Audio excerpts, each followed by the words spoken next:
Welcome to Timeless Talks Now, where we bring history's greatest figures to the modern age to discuss contemporary issues.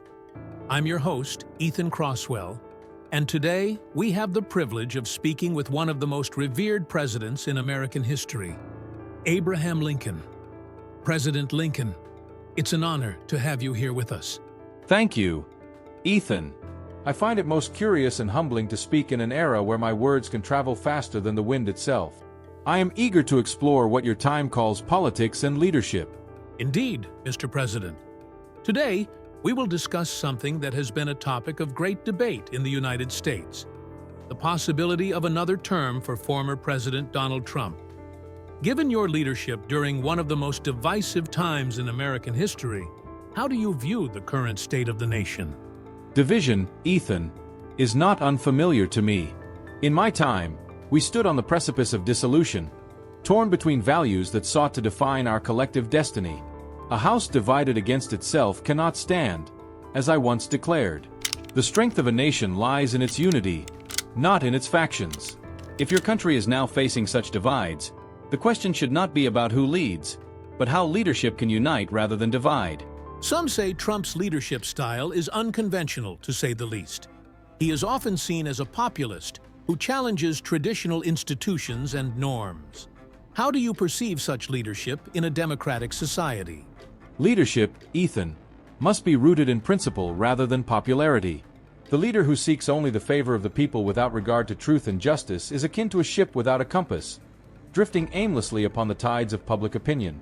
A true leader must challenge institutions not for personal gain, but for the greater good, with humility and steadfast commitment to the Republic's ideals.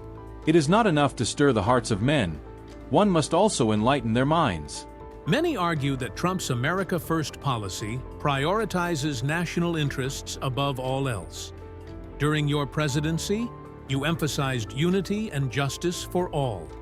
Do you think such an approach is sustainable? While the welfare of one's own nation must always be a leader's concern, the danger lies in isolation and exclusion. No nation, Ethan, can truly prosper by turning inward and disregarding the welfare of others. We are stronger together, and the prosperity of a nation is intertwined with the prosperity of the world. To govern with an open hand, rather than a closed fist, is to truly lead with wisdom. Critics argue that Trump's rhetoric often deepens divisions and fuels polarization. You were known for your speeches that sought to heal a fractured nation. What advice would you offer to leaders today? Words are powerful tools, Ethan. In my time, I sought to remind Americans of our shared bonds and common purpose. A leader's words should seek to mend, not to widen rifts. Let us appeal to the better angels of our nature, fostering understanding over discord.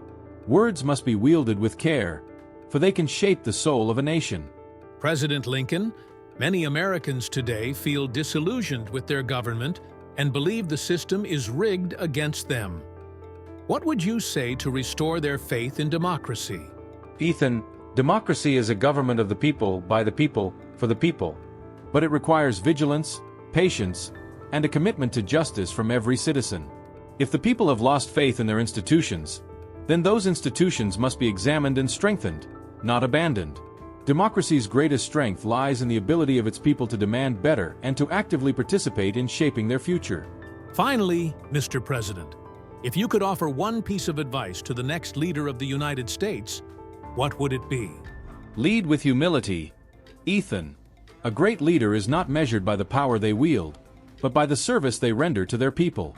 Seek unity, act with integrity, and remember that the true measure of success is not in conquest, but in the betterment of all. Thank you, President Lincoln. Your words are as timeless as ever and offer much-needed wisdom in our modern world. The honor is mine, Ethan. May your viewers reflect deeply on the values that make a nation great. If you found this conversation insightful, don't forget to like, share, and subscribe to our channel. Let us know in the comments who you'd like to see next on Timeless Talks Now. Until next time, stay informed and stay engaged.